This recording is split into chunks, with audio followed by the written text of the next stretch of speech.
श्रेष्ठा प्रवेश परीक्षा का मॉडल पेपर हल करेंगे, जिसके 15 तक क्वेश्चन आपने कल कर लिए थे। उसी के आगे के क्वेश्चन हम आज करेंगे। तो पहला क्वेश्चन है आपका कि निम्न में से कौन-सा पाइथागोरियन ट्रिप्लेट है? तो जैसे कि पाइथागोरस प्रमेय आप लोग जानते होंगे कि पाइथागोरस में 3 यानी ये किसके लिए होता है? समकोण त्रिभुज के लिए होता है ना? रेक्टेंगल ट्रायंगल, जिसमें एक कोण 90 डिग्री का हो। और क्या होता है? इसमें जो कर्ण होता है, कर्ण सबसे लंबी भुजा जो होती है, वो बाकी दोनों भुजाओं के वर्ग, यानी लंबी भुजा का वर्ग बाकी दोनों भुजाओं के वर्ग के योग के बराबर होता है। यानी जो 2 बची, उनका क्या करना है? वर्ग करना है और वर्ग का योग कर देना है। वो क्या होगा? बड़ी वाली भुजा के वर्ग के योग के बराबर होगा। तो बच्चों देखो, सीधी-सी बात है, कौन-सा होगा? जो सबसे लंबी भुजा होगी, उसको उसका वर्ग बाकी 2 जो छोटी भुजाएँ हैं, उनके वर्ग के बराबर होगा। तो यहाँ पे जो हमें ऑप्शन दिए हैं, हम एक-एक करके उसमें रख कर देखेंगे। जैसे पहला हमारा दिया हुआ है, ए ऑप्शन है 2, 3 और 5। तो बच्चों देखो, बड़ी भुजा क्या है? 5। तो 5 का वर्ग करेंगे तो 5 का वर्ग क्या आएगा? 25। फिर बराबर किसका करेंगे? वर्ग कितना आएगा? 4। और 3 का वर्ग कितना आएगा? 9। तो देखिए, इधर 25 है, लेकिन यहाँ पे 25 ना आके कितना आया? 13 आया। अब दूसरा आंसर देखते हैं हम, 5, 7 और 9। तो हम 9 का वर्ग करेंगे। 9 का वर्ग कितना आएगा? 5, 7 और 9। तो 9 का वर्ग आएगा 81 और 5 का वर्ग 25 और 7 का वर्ग 49। तो देखो, अब इन दोनों का वर्ग करेंगे, 5 और 9 जोड़ा तो 14, 4 का 1 ही। देखिए, ये भी बराबर नहीं आया, है ना? तो ये भी आपका पाइथागोरियन नहीं हुआ। अब आगे देखते हैं, 6, 9 और 11। तो 11 का किया तो 11 का वर्ग 121 होता है। 6 का 33 और 9 का, ठीक है? तो जब इसे जोड़ेंगे तो ये आया 7 और ये आपका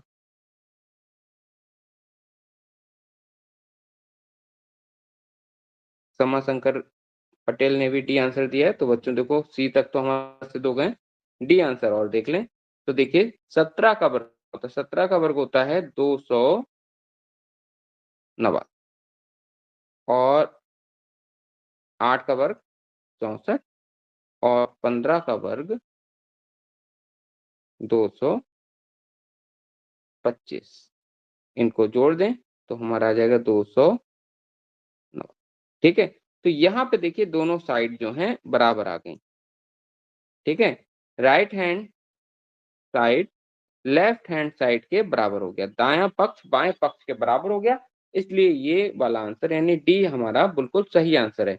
यानी अल्ताफ और समाशंकर पटेल ने दोनों ने ही सही आंसर दिए। अच्छा बच्चों, ऐसे ही आगे करना है आपको। अगला क्वेश्चन हम लोग देखेंगे।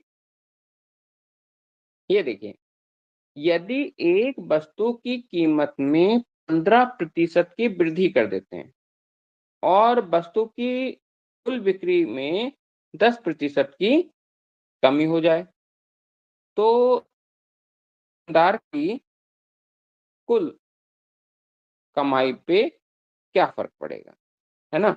यानी कि 15% उसने क्या किया, रेट बढ़ाया, लेकिन बिक्री जो थी वो 10% घट गई, है ना? तो इसमें क्या करेंगे? तो देखिए, पहले हमारा 15% रेट बढ़ा। 15% जब रेट बढ़ा, तो हमने मान लिया कि रेट हमारी कीमत जो थी, माना जो हमारा मूल्य था, कीमत थी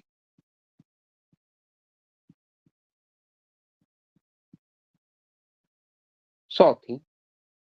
15% की वृद्धि कर दी। तो वृद्धि करने पर 15% की वृद्धि करने के बाद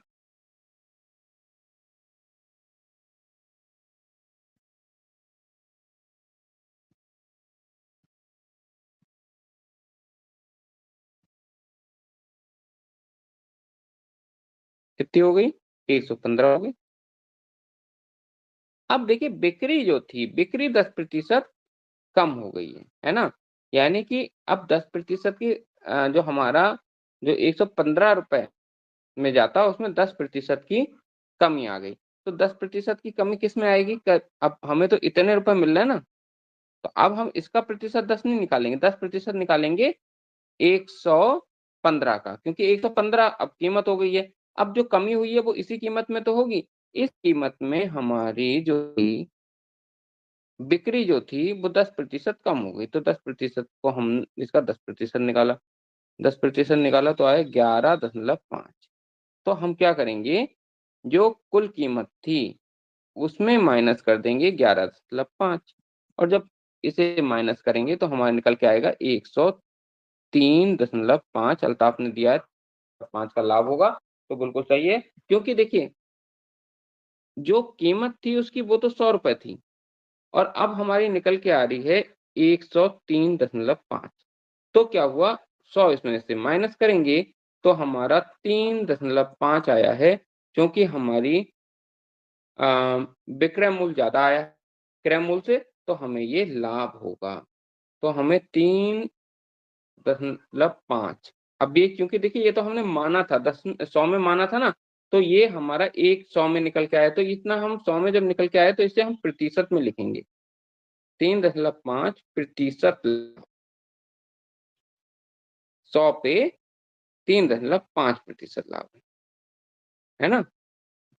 ठीक, आगे बढ़ते हैं हम लोग। यदि 5 व्यक्ति एक कार्य को 28 दिन में पूरा करते हैं, तो उसी काम को 7 दिन में पूरा करने के लिए कितने लोगों की आवश्यकता होगी? तो देखिए जैसे ही ऐसे सवाल आएँ, बड़ी तेज़ी में अल्ताफ ने आंसर दिया है 20 व्यक्ति, देखते हैं सही है कि नहीं है। तो देखिए जैसे ही ऐसे सवाल आएँ, तो हम क्या करेंगे, एक तरफ लिखेंगे व्यक्ति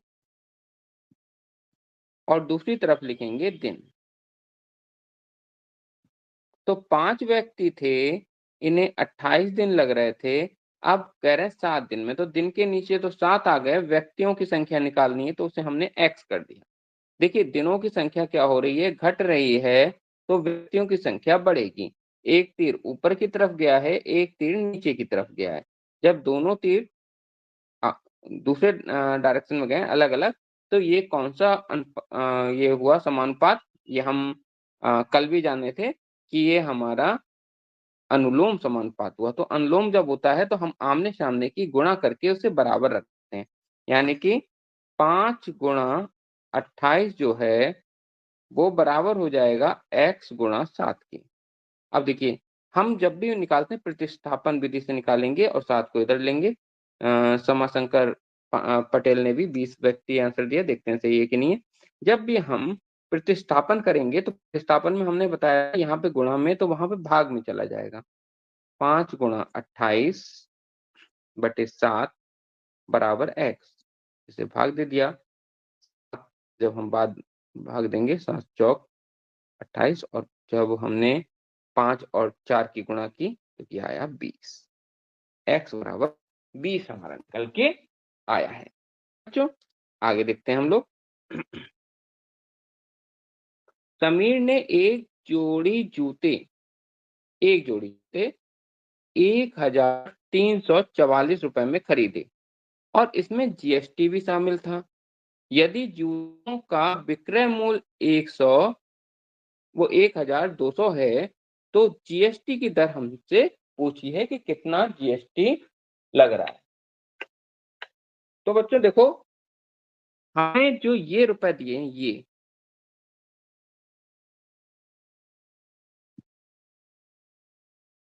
जो हमें देने पड़े। जब भी हम कोई चीज़ खरीदते हैं जो उसका बिक्री मूल्य होता है, उसपे हमें टैक्स देना होता है। टैक्स क्या होता है? वो हमें जो रुपए दिए, वो तो जूते के रुपए गए और उसके साथ में टैक्स जाता है, वो गवर्नमेंट के पास जाता है। तो उसे जीएसटी कहते हैं, गुड सेल टैक्स। तो देखिए ये आपका ये हो गया। इसके बाद यहाँ पे किसके बराबर होता है ये? विक्रय मूल्य है इसमें जुड़ा हुआ। और जीएसटी जुड़ी हुई है। तो देखिए विक्रय मूल्य कितना है 1200 और जीएसटी हमें निकालनी है। तो देखिए ये विक्रय मूल्य को हम इधर ले जा रहे हैं।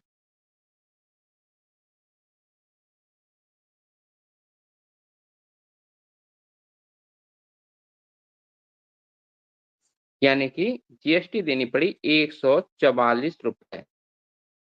जीएसटी हमें देनी पड़ी, लेकिन वो ये नहीं पूछ रहा जीएसटी आपको कितनी देनी पड़ी, वो पूछ रहा है दर क्या है, ठीक है? किस दर से देनी पड़ी। तो दर निकालने के लिए आपको क्या करना पड़ता है, दर बराबर जीएसटी बटे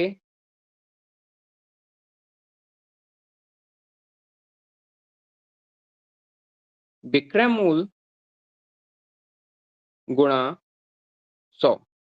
तो जीएसटी कितनी है 144 है और विक्रय मूल्य ये है 100, ये 100 के दोनों जीरो से इधर के दोनों जीरो कट गए। अब ऊपर 144 नीचे है 12 से, जैसे ही 144 को भाग दोगे तो 12 ही निकल के आएगा। तो ये आपका निकल के आया 12%।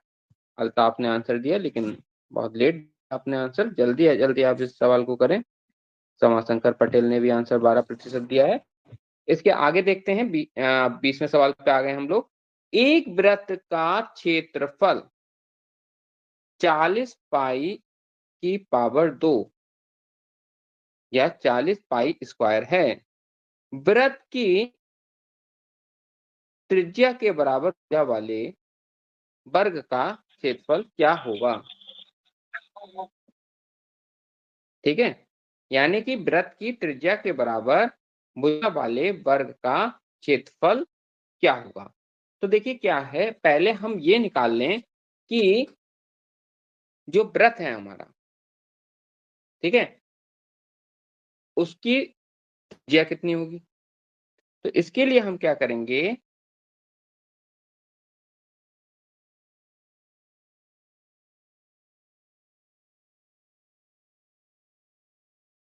वृत्त के क्षेत्रफल का सूत्र होता है हमारा पाई आर स्क्वायर, और ये किसके बराबर है 40 पाई स्क्वायर के। तो देखिए पाई से आपकी पाई हट गई, ठीक है? तो आर आपका निकल के आया अंडर रूट 40 पाई। आप ये कह रहे हैं जो वर्ग है हमारा की भुजा किसके बराबर है, वृत्त की त्रिज्या के बराबर है। तो वर्ग,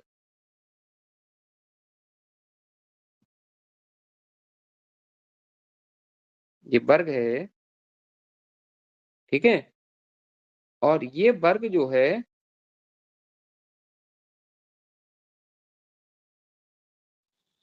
तो जो इसकी त्रिज्या है उतना ही इसका, अल्ताफ ने इसका आंसर दिया 40 पाई, देखते हैं कि नहीं है।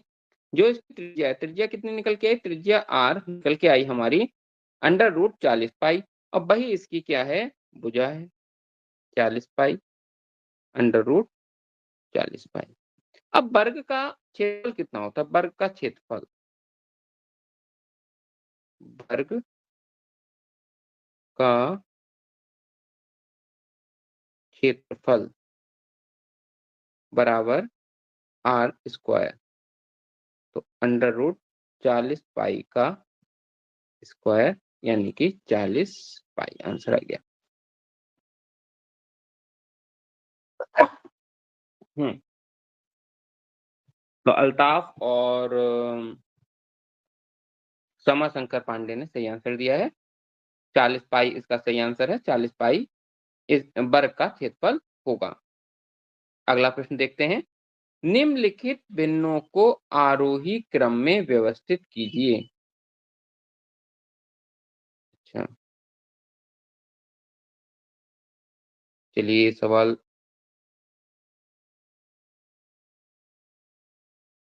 टूट गया है।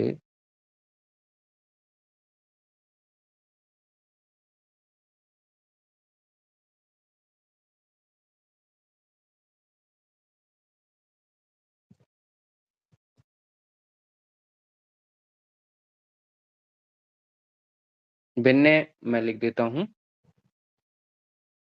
भिन्न है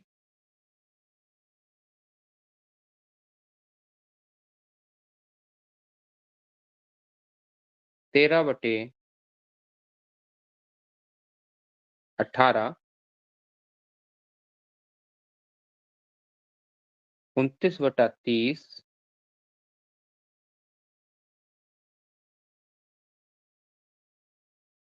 41/45 और 51/60। ये भिन्न हैं और इन्हें आपको आरोही क्रम में लिखना है। आरोही मतलब होता है बढ़ता हुआ क्रम, ठीक है? अब तो ये देखिए जो नीचे इसके जो 3 ये जो 4 आपके वो दिए हुए हैं हर, तो इन हर को क्या करते हैं एक बराबर करते हैं। यानी कि हर यदि एक जैसा हो जाए, तो क्या करते हैं जिसका अंश बड़ा होगा वो भिन्न जो होती है, बड़ी होती है। तो हमें पहले हर को एक बराबर करना होगा। अब हम हर को एक बराबर कैसे करें? तो हम क्या करेंगे इसका लासपा निकाल लेंगे। किस-किस का लासपा निकालना है? 18, 30, 45 और 60 का। तो पहले हम देखेंगे किससे कट जाएगा? ये कटेगा 2 से। 2 से काट दो। 2 नेम फिर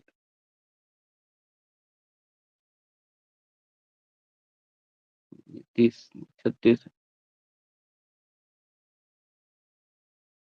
ठीक है? ये हुआ 18, 45 कटेगा नहीं, इसे ऐसे ही लिख देंगे आप और जो ती यहाँ पे 60 का हो जाएगा 30 ठीक। अब फिर हमने देखिए क्या करेंगे 2 से फिर काट देते हैं, 2 से काटा, ठीक है? तो क्या आएगा 2, 9 और यहाँ पे देखिए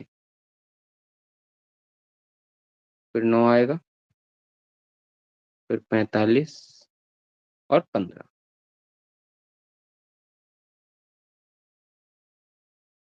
फिर करते हैं अब 3 से कटेगा, 3 तिया 9, 3 तिया 9, 3 एकम 3, 3 पंजे 15 और यहाँ पे हाँ, ये हो पाएगा 5।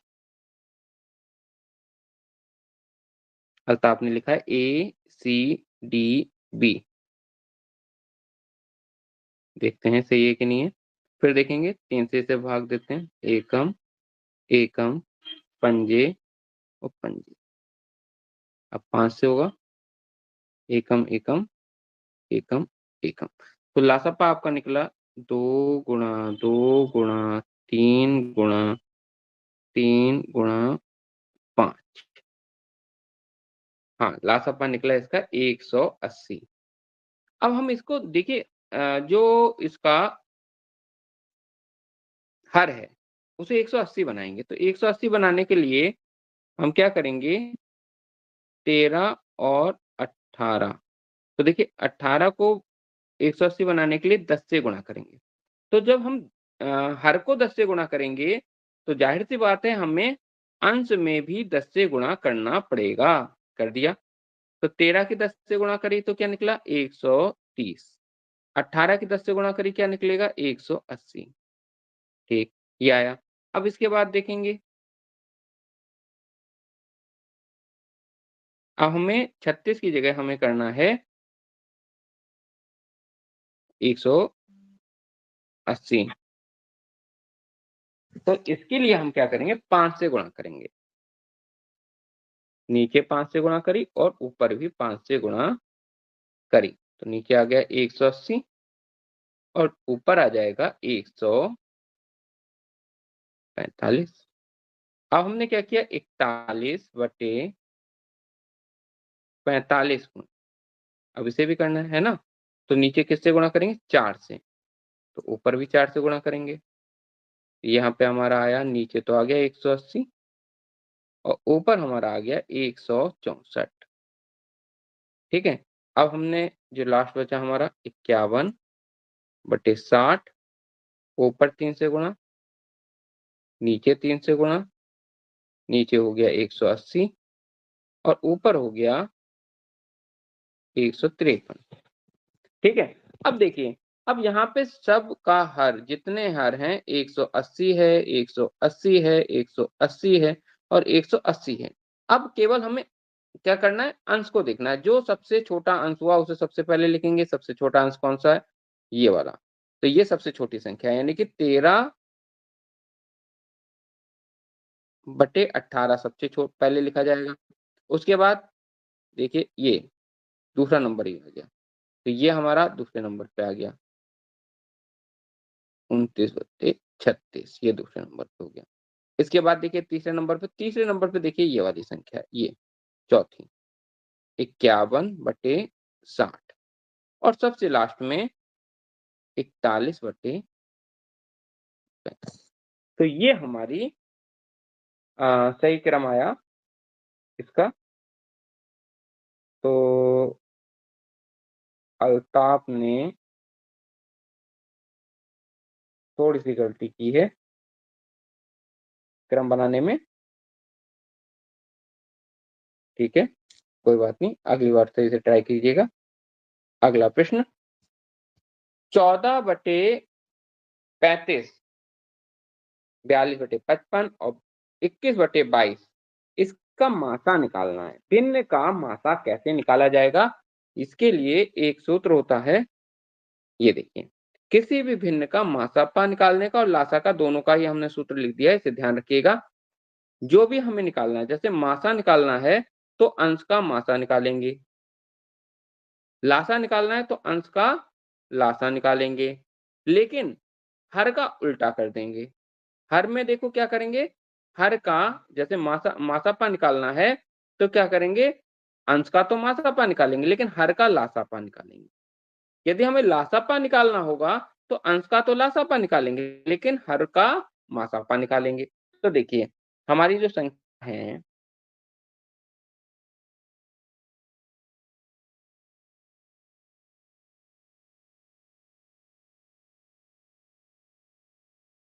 तो हमें हमें क्या निकालना है, मासा निकालना है। मासा निकालना है तो इसका मतलब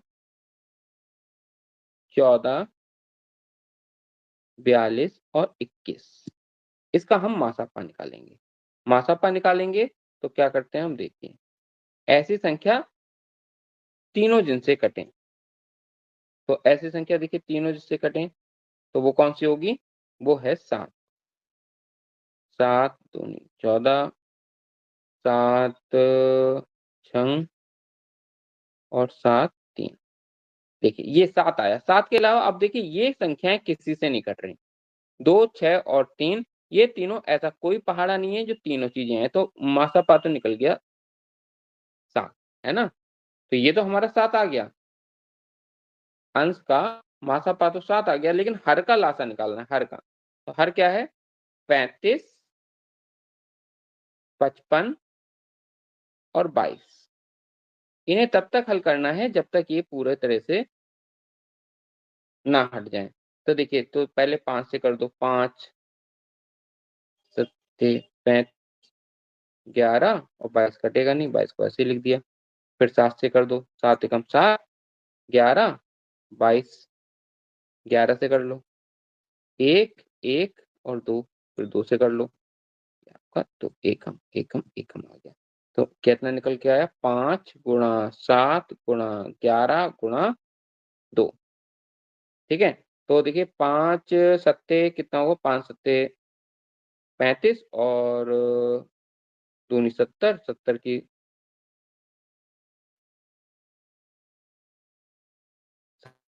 70, तो ये आपका वो 70, 70 से आपको 11 से गुणा करनी है, तो आपका आएगा 100, ये आपको ठीक है। 7/100 वो 770 न 77 आएगा। ये आपका कितना है, ये आया आपका, देखिए कितना है 70, 70 की गुणा जब 11 से करेंगे तो देखिए 0 और 11 की करेंगे 77। तो 7/777। अब इसे आप सॉल्व कर सकते हैं, तो 1/, आप 110 भी इसे लिख सकते हैं। ठीक है, ये आपका आंसर हो गया। अगला प्रश्न देखते हैं। 7 + 2 √ 10, इसका वर्गमूल हमें निकालना है। नीचे आपके दिए हुए हैं इनका, ये 2 तरीके से निकाल सकते हैं, या तो इनका एक-एक करके वर्ग करके देख लें, या तो इसे आप क्या करें, 2 भागों में बाँट के सूत्र रूप में ले लें। तो देखिए, जो लिखा है, हम 7 को क्या कर सकते हैं, लिख सकते हैं, इसको आप लेते हैं 7 + 2 √ 10। 7 को हम लिख सकते हैं 5 + 2 + 2 √10। ठीक है? अब 5 को हम लिख सकते हैं √5 का वर्ग, और 2 को हम लिख सकते हैं √2 का वर्ग प्लस 2। अब यहाँ पे आप क्या करेंगे, √5 जो लिखा हुआ है, √5 है, इसका मान हो गया √2 गुणा √5, ऐसे लिख सकते हैं इसे। तो अब आप इसे देखें, यदि हम इसे x मान लें, √5 को यदि हम x मान लें और √2 को यदि हम y मान लें, तो ये हमारा हो जाएगा x का स्क्वायर प्लस y का स्क्वायर प्लस 2xy। ठीक है? ये आपका आया। तो 2xy, तो ये किसका सूत्र होता है? ये होता है आप x प्लस y के स्क्वायर का। तो ये क्या हो गया, √5 प्लस √2 का वर्ग हो गया। ठीक है? हमें वर्गमूल निकालना है, तो वर्गमूल निकालना है तो हम इसका क्या करेंगे, 2 को हटा दो, हमारा आंसर आ गया √2 प्लस √5। ठीक है? ये आपका इसका वर्गमूल निकल के आ गया। आगे अगला प्रश्न करते हैं हम लोग। देखिए, फ़ॉर्मूला लिखा हुआ है ये। इस फ़ॉर्मूले के तहत हमने सॉल्व किया है।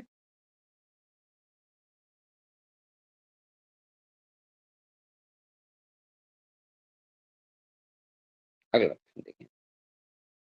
यदि 2 संख्याओं का अंतर तथा गुणनफल क्रमशः 5 तथा 36 हो, तो उसके व्युत्क्रमों का अंतर कितना होगा? ठीक है? अब हमें क्या दिया है, हम 2 संख्याएँ मान लेते हैं। 2 संख्याएँ हमने मान ली, एक मानी हमने A और एक संख्या हमने मानी B। ठीक है? एक मानी A और एक मानी B। अब ये कह रहे हैं इनका अंतर A माइनस B जो है, वो कह रहे हैं 5 है, और इनका गुणनफल 36 है। A और B की गुणा कर दो, ये आपका निकल के आ रहा है 36। ठीक। अब ये कह रहे हैं व्युत्क्रमों का अंतर। व्युत्क्रम क्या होते हैं? व्युत्क्रम माने उल्टा। A का व्युत्क्रम क्या होगा? 1/A, और B का व्युत्क्रम क्या होगा? 1/B। 1 मिनट रुको, कंफ्यूज ना हो जाएं आप। A बराबर क्यों लिख दिया? A का व्युत्क्रम बराबर 1/8, B का व्युत्क्रम 1/B। अब कह रहे हैं इनका अंतर, यानी 1/A माइनस 1/B का अंतर कितना निकल के आएगा? तो देखो, इन दोनों का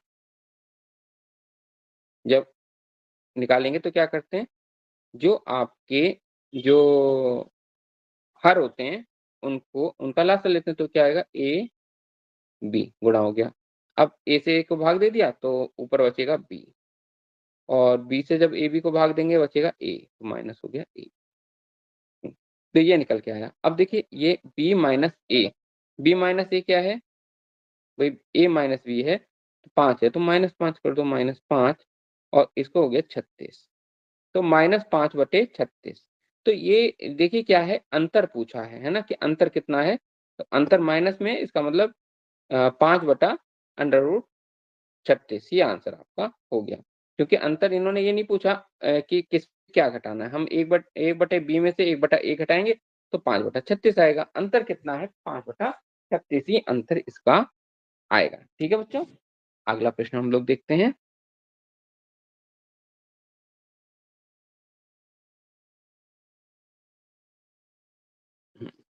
देखिए, एक गांव की जनसंख्या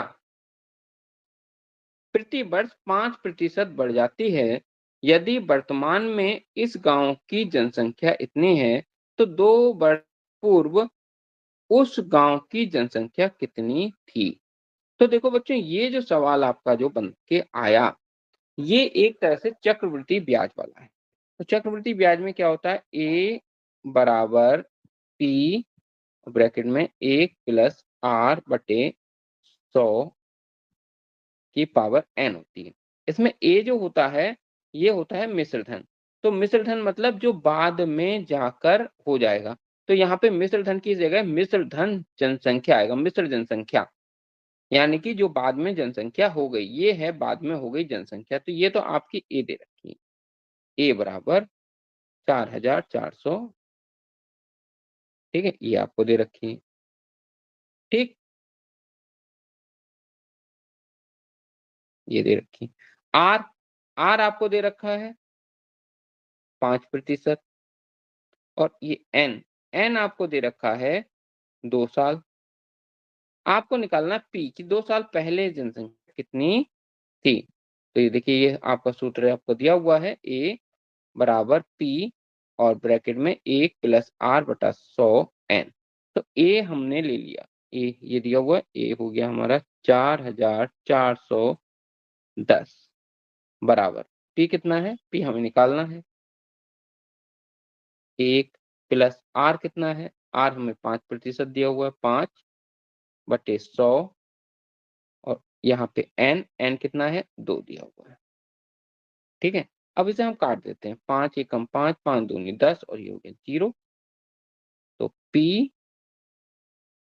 1+1/20 पावर 2। तो यहाँ पे देखेंगे P, अब इसे जब सॉल्व करेंगे क्या निकल के आएगा? 21/20 पावर 2। यानी कि P गुणा 21/20 P का मान हमें निकालना है। ये हमें संख्या दी हुई है। P अल्ताफ ने इसका आंसर दिखाया है ए 10,000 और फिर दिया 40,000। अच्छा 40,000, लेकिन बेटा एक चीज है, 2 वर्ष पूर्व पूछी है, पूर्व पहले पहले पूछी है। इस समय जनसंख्या 4,410 है ना? तो जनसंख्या तो इससे कम होगी। आप क्या हो गई? 40,000 हो गई। तो 40,000 ये तो गलत हो गया ना बेटा, कम होगा। आपकी जनसंख्या तो बढ़ रही है, तो देखते ही ये आंसर आपका लग रहा है गलत है। हाँ, 4,000 हो सकती है, वो हम देखते हैं कि सही है कि नहीं है। तो देखिए, तो अब हमें P निकालना है। P हम एक तरफ इधर रखते हैं और बाकी जितना संख्या है उसे हम दूसरी तरफ ले जाएंगे। तो देखिए, ये जो 20 × 20 जो नीचे आ रहे थे वो आ जाएंगे ऊपर, 20 × 20। और जो 21 × 21 वो आ जाएगा आपका। अब इसे हम काट दें। तो जैसे देखिए, 21 का वर्ग कितना होता है? 441 होता है। तो 21 का 21 बार कट गया है ना, ये और क्या बचा? 0 आया। 21 से ये कट गया है ना, क्या आया? 10 आया। अब 20 और 20 की गुणा करो, कितना आएगा? 400 आएगा। तो P बराबर 400 और ये ऊपर 10 और है, 10 की गुणा करो, ये आपका आ गया 4,000। यानी कि 2 वर्ष पूर्व जो जनसंख्या थी 4,000 थी। हाँ बेटा, ये तो 10 से और गुणा करनी है समाशंकर पटेल, क्योंकि 10 और है उससे। हाँ, 4,000 आएगा। ठीक है, अब अगला देखते हैं हम लोग। जतिन एक वस्तु को उसके मूल्य से 10% कम पर खरीदता है और उसके मूल्य से 10% अधिक पर बेच देता है, उसका लाभ कितना होगा? खरीदता क्या है? 10% कम पे खरीदेगा और 10% अधिक पर बेच देगा। तो हम मान लेते हैं, ऐसे सवालों में क्या करोगे बेटा, हमने मान लिया, माना,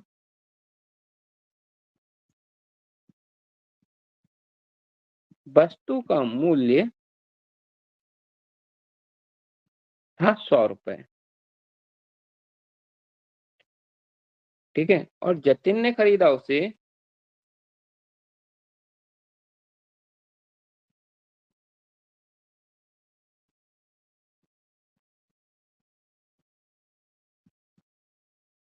'अल्ताफ ने इसका आंसर दिया 10%, तो 10% कम में खरीदा है, या ये बता रहे हैं या आंसर 10% बता रहे हैं? आंसर आपका 10% निकला है, देखते हैं सही है कि नहीं है। तो जतिन ने क्या किया, वो जो खरीदा उसको 10% कम कर खरीदा। 10% कम करके खरीदा है, तो 100 में 10% कम किया तो 10 ही रुपए कम होंगे। समाशंकर पटेल ने इसको 11% कहा है। देखते हैं किसका आंसर सही है, 10% या 11%। तो आप देखिए, जतिन ने खरीदा 10% कम करने पे, यानी कि 90 रुपए में उसे खरीद लिया, और उसने 10% अधिक में बेच दिया। 10% अधिक में बेच दिया, यानी कि खरीदा कितने में था, ये यानी ये हो गया इसका क्रय मूल्य, ये है क्रय मूल्य, क्रय, और बेचा कितने में, बेचा 10% अधिक में। तो 100 का 10% क्या हुआ, 10 हुआ, 110 में इसे बेच दिया, तो ये हो गया विक्रय मूल्य।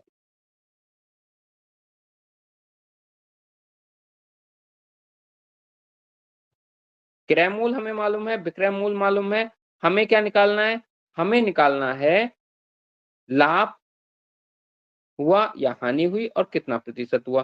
तो देखिए, अब पहली बात तो देखिए, लाभ हुआ क्योंकि इसने बेचा ज्यादा में है, खरीदा कम में है, तो लाभ कितना हुआ, लाभ बराबर होता है विक्रय मूल्य माइनस क्रय मूल्य, यानी कि 110 में से 90 को हम घटाएंगे और 20 हम पाएंगे, यानी 20 रुपए का उसे फायदा हुआ। अब लाभ प्रतिशत निकालना है,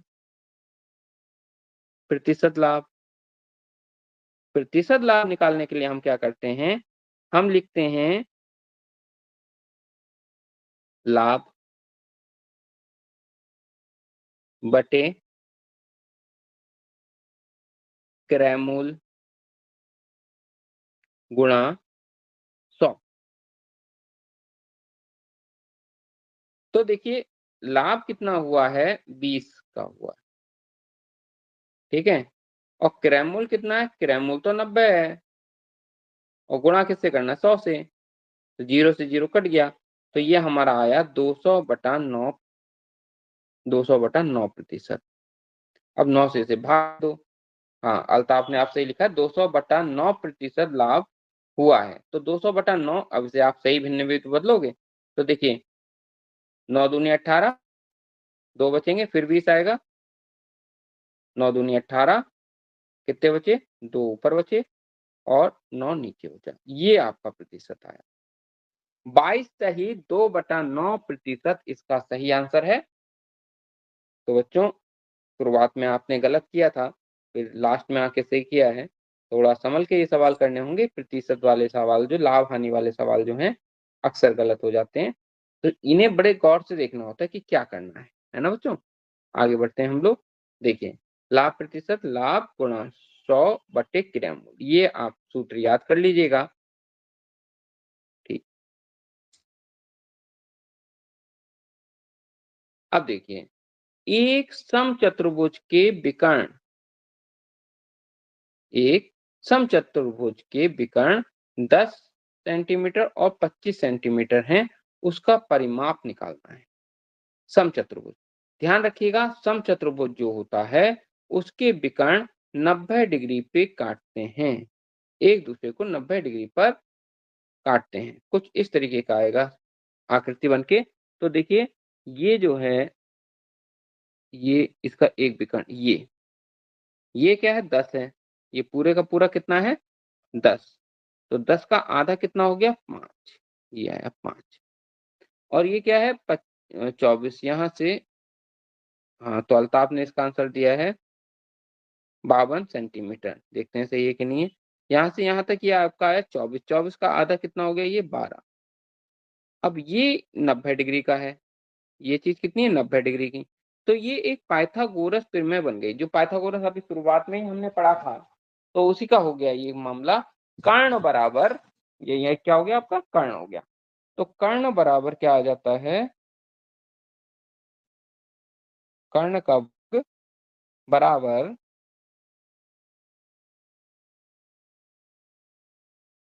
लंब का वर्ग प्लस आधार का वर्ग।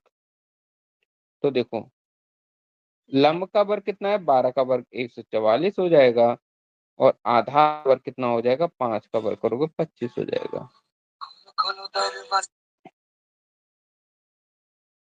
अब देखिए इन दोनों को जब करा तो आपका आएगा 169। आपका आंसर आएगा। कर्ण जो है कर्ण आया 169। ये वर्ग आया वर्ग। तो कर्ण कितना आएगा, कर्ण के लिए इसका आप वर्गमूल कर दो। कितना निकल के आया 13। तो एक हमारी 13 निकल के आई। अब देखिए ये है क्या समचतुर्भुज है। समचतुर्भुज है तो हर भुजा इसकी 13 13 13 की होगी। अब परिमाप निकालना है। परिमाप मतलब सभी भुजाओं का योग। और सभी भुजाएं जब बराबर हैं 13 सेंटीमीटर की हैं तो जोड़ की जगह हम क्या कर देंगे इसकी 4 से कर देंगे गुणा। जब हम 13 की 4 से गुणा करेंगे तो 13 चौक 52 सेंटीमीटर हमारा इसका आंसर आ गया। तो बिल्कुल सही बच्चों, आप लोगों ने सही आंसर दिया। अल्ताफ ने आंसर सही दिया है इसका और समाशंकर पटेल ने भी सही आंसर दिया है, लेकिन थोड़ा विलंब से दिया है। अब देखें ये आपकी आ गई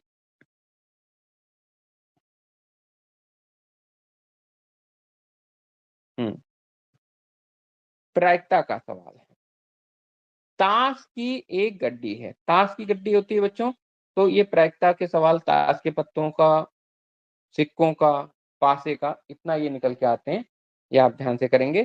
ताश के पत्ते हैं और इनमें पत्ते हैं आपके 52 पत्ते हैं।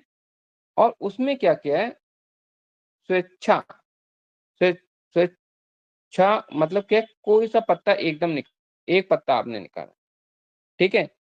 तो क्या प्रायिकता है कि पत्ता जो होगा वो हुक्म का हो या इक्का हो। तो बच्चों देखो एक चीज समझो ध्यान से कि पहले तो प्रायिकता क्या होती है। प्रायिकता होती है संभावना, किसी घटना की संभावना। और वो क्या होती है कि अनुकूल परिणाम, जो परिणाम होगा यानी ये हुक्म का पत्ता और इक्का निकलने का जो परिणाम होंगे वो, और सभी संभव परिणाम यानी कि जो टोटल मिला के हो सकते हैं। तो टोटल तो बच्चों देखो इसके जब आपके 52 पत्ते हैं तो 52 पत्तों में से कोई सा भी निकल सकता है। तो ये संभावित परिणाम जो हो गए। तो अल्ताफ ने इसका आंसर दिया 1/4 हुक्म के पत्ते का। लेकिन हुक्म के पत्ते के साथ साथ इक्के का भी है बेटा, है ना। केवल हुक्म का नहीं पूछा है, ठीक है। वो भी अब देखते हैं।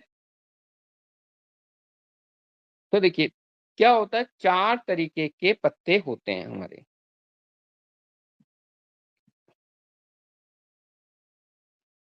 पान का, चिड़ी का, हुकुम का और ईंट का।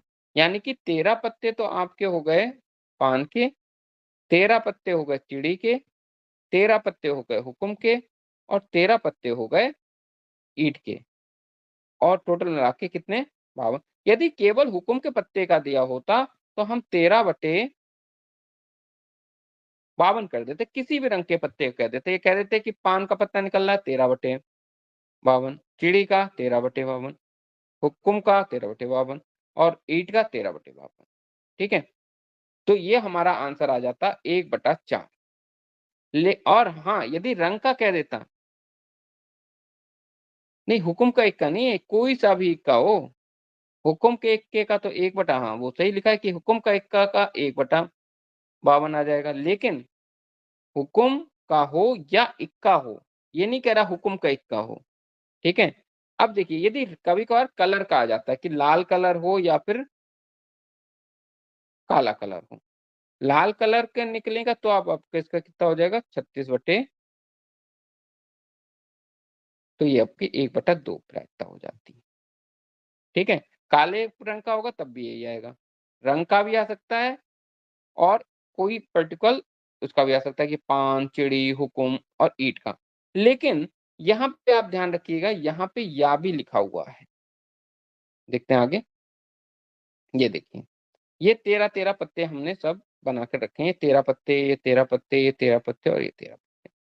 अब वो कह रहे हैं इन 13 पत्तों में से हुकुम का पत्ता हो, यानी कि ये 13 पत्ते हो सकते हैं कोई से भी 13 पत्ते और या इक्का हो। तो देखिए इक्के कितने होते हैं? 4 होते हैं, लेकिन 4 में से 1 तो हुकुम का हो गया, तो उसे हटा के 3 पत्ते और हो गए, तो 3 इनमें पत्ते और जोड़ सकते हो। वो 3 पत्ते कौन से हैं? ईंट का पत्ता, पान का पत्ता और चिड़ी का पत्ता। तो टोटल कितना निकला? 16, ठीक? तो टोटल 16 बटे आपके 52, ये आपका निकला है आंसर। ये है आप करेक्ट, ठीक है? अब इसे और सॉल्व कर दो और कट रहा हो तो 4 से कट जाएगा। 4 चौक और ये आएगा 4 एकम 4 और 4 तियाँ 12, 4 बटे 13, ये आंसर आया, ठीक है? हाँ, अल्ताफ ने बहुत कोशिश की सवाल निकालने की और लास्ट में सही आंसर निकाल दिया, बहुत अच्छी बात है। समाशंकर पटेल का आंसर बहुत देर बाद आया, कोई बात नहीं। प्रयास ऐसे ही करते रहें, अच्छी बात है। तो एक बार फिर से समझ लें कि प्रायिकता मतलब अनुकूल परिणाम, जो परिणाम हम चाह रहे हैं वो कितने हैं और बटे में क्या आएगा? संभव, जितने भी संभव परिणाम हैं। तो जब हमारे ताश के पत्ते जो हैं 52 हैं, तो इसका जो परिणाम हुआ, संभव परिणाम, वो तो 52 पत्ते कोई सा भी पत्ता निकल सकता है, ठीक है? तो नीचे तो 52 आएगा। ऊपर आया अनुकूल, अब अनुकूल में क्या है? हुकुम का पत्ता हो या इक्का हो, तो हुकुम के पत्ते कितने होते हैं? 13 और इक्के कितने होते हैं? 4, लेकिन इन 4 में 1 तो हुकुम का होता है ना? वो तो हुकुम में काउंट हो गया 13 पत्तों में, तो बचे कितने? 3 और बच गए, तो 13 + 3 = 16, तो 16 बटे हमने 32 करा और हमारा 52 किया, तो हमारा ये आंसर आपका निकल के आ गया। ठीक है बच्चों? अगले प्रश्न की तरफ बढ़ते हैं हम लोग। देखिए ये इक्के हमने बनाए हैं, ये 4 इक्के, है ना? ये 4 इक्के इनके साथ जोड़ने थे, लेकिन ये हुकुम का पत्ता तो 2 बार जुड़ गया है ना? हुकुम का पत्ता 2 बार जुड़ रहा है, तो इसलिए इसे हटा दिया, ये 3 जुड़ गए। 1, 1, 2, 3 ये पत्ते और 13 ये पत्ते, ये दोनों मिला के हमारे कितने पत्ते हो गए? 16 पत्ते हो गए। अगला प्रश्न देखें, यदि x बराबर 2, y बराबर 1, z बराबर 3 हो, तो x, अच्छा यहाँ पे देखिए मिसप्रिंट हो गया, ये 2 की जगह 3 है, यहाँ पे 3, x की पावर 3 प्लस y की पावर 3 प्लस z की power 3 minus 3 x y z बराबर होगा। तो देखिए सूत्र होता है इसका, अच्छा तो ये सूत्र नहीं लिखा, चलिए हम लिख देंगे। तो यहाँ पे एक चीज़ समझिए ध्यान से, x x square x cube plus y cube plus z cube, cube है यहाँ पे। अल्ताफ ने इसका आंसर दिया है 18, देखते हैं सही है कि नहीं है।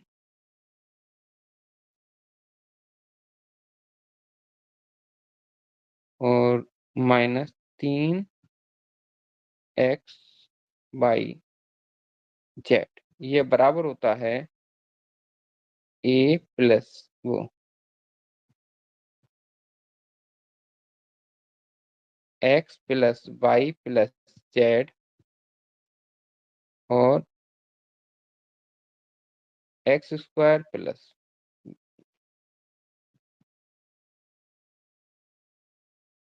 X square plus y square plus z square minus x y minus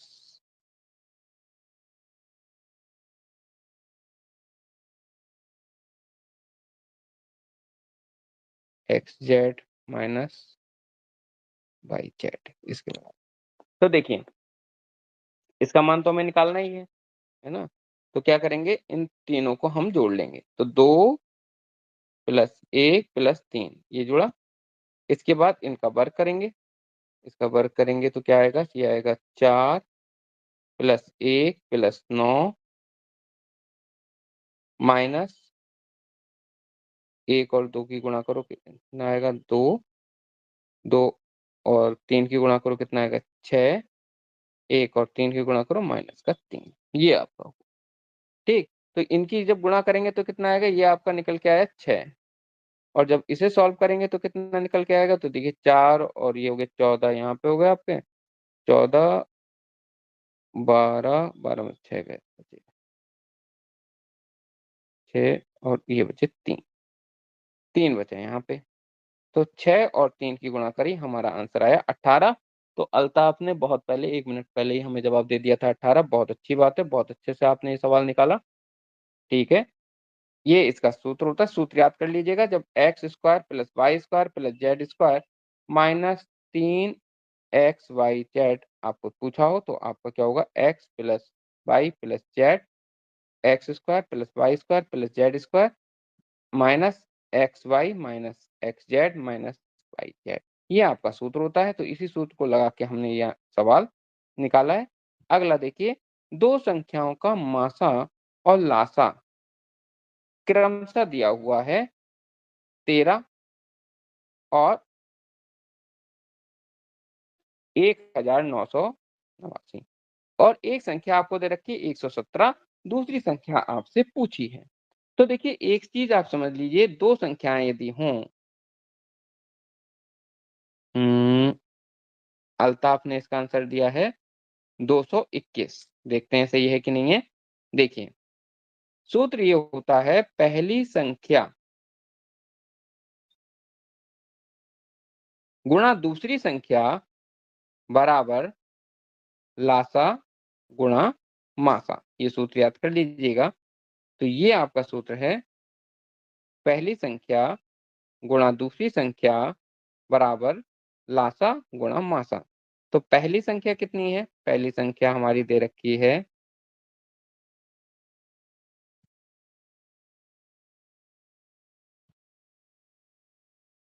117, ये दे रखी है। दूसरी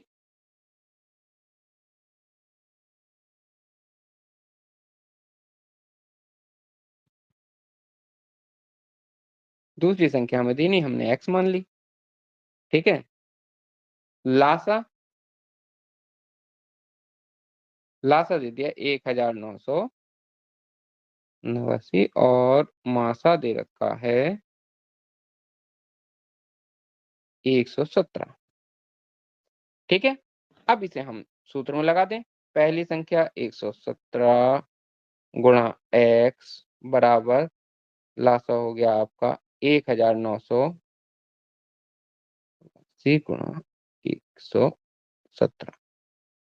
अब 117 नहीं 13 है, ये जो आपका है ये 13 दिया हुआ है, ये दिया है 13, ये 13 दिया है, 13 दे दिया, 13 यहाँ पे लिख दिया। अब हमें x निकालना है। x बराबर हमने क्या किया, 1989 की गुणा करी 13 से और बटे करा 17। तो जब 17 से हम भाग देंगे तो देखिए 17 से जब हम इसे भाग देंगे 117 से, क्योंकि संख्या 117 है, 117 से हम इसे भाग देते हैं। तो पहले 13 से हम भाग देते हैं। देखिए 13 से 13 के पहाड़े में आप यदि देखोगे 13 नेम 117 होते हैं। अब 9 से इसे भाग दे दो, 9 दूनी 18, एक बचा, 9 दूनी 18, ठीक है, 9 बचा, 1 कम। तो ये आपका निकल के आया 221। ये आपकी संख्या निकल के आई 221। ये आपकी दूसरी संख्या होगी। तो बच्चों, ये 30 सवाल कल और आज हमने 2 दिन मिलके किए हैं। आशा करते हैं आपको समझ में आए होंगे। यदि कोई सवाल में आपको कोई दिक्कत, कोई परेशानी हो, तो आप मैसेज द्वारा बता सकते हैं कि ये सवाल हमें समझ में नहीं आया या फिर इसमें कोई डाउट रह गया। के सवाल में अक्सर क्या करते हैं बच्चे लोग, यहीं पे मिस्टेक कर देते हैं। जैसे यहीं पे कर रहे थे आप लोग, हुकुम का पत्ता और इक्का या आ रहा था ना या, तो या में प्लस हो जाता है बच्चों, ठीक है? जैसे कि यदि हम सवाल करें और उसमें ये आए पासे का सवाल देख लें। यदि हम इसकी जगह हमारा सवाल होता पासे का, और पासे में सवाल में होता कि यदि 5 आए, 5 या सम संख्या आए, तो इसकी प्रायिकता कितनी होगी? तो आप बताकर देखें कि 5 या सम संख्या आने की प्रायिकता कितनी होगी? एक पासे में, पासा है, पासे में 5 या सम संख्या आने की प्रायिकता कितनी होगी? तो बच्चों देखो क्या होता है कि पासा जो होता है,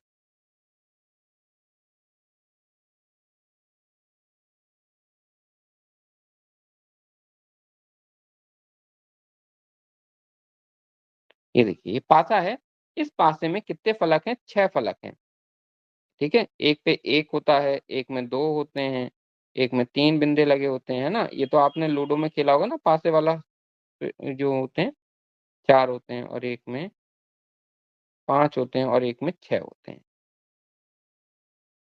ठीक?